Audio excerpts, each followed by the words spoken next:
সারা সপ্তাহে strict diet কন্ট্রোলের আজকে ব্যতিক্রম ঘটল।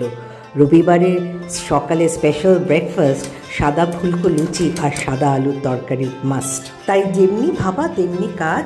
আলুগুলোকে স্কোয়ার স্কোয়ার করে কেটে প্রেশার কুকারে তেল দিয়ে কালো জিরে ফোড়ন কাঁচা লঙ্কা দিয়ে খুব কম তেল দেবেন, আলুগুলো ছেড়ে দেওয়া, তারপর নেড়ে চেড়ে নুন দেখবেন যেন লাল না হয়, তারপরে একটু পেঁয়াজ দেওয়া, একদম যেন লাল না হয়, আর শুকনো লঙ্কা একদমই দেবেন না, হলুদ দেবেন না, ব্যাস নেড়ে চেড়ে জল দিয়ে প্রেশারের সিটি একটা হুইসেল সাফিসিয়েন্ট।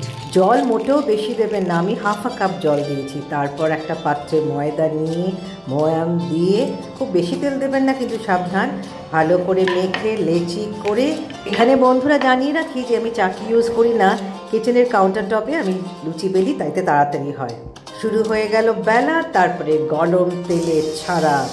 কি একটা কথা আছে না, দেখবি আর জ্বলবি আর ফুলবি, ব্যাস গরম তেলে ফুলকো লুচি দেখুন কিভাবে ফুলছে, দেখাচ্ছি কি সুন্দর ফুলেছে।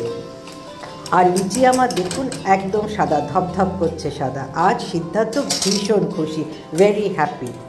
তবে বন্ধুরা 1000টার উপর ভিউ হয়ে গেল, কিন্তু একটাও লাইক করেনি। আপনাদের কি ভালো লাগছে না? আমাকে উৎসাহ করার জন্য একটু লাইক দিন আর কিছু কমেন্ট করুন, আর অবশ্যই সাবস্ক্রাইব করুন।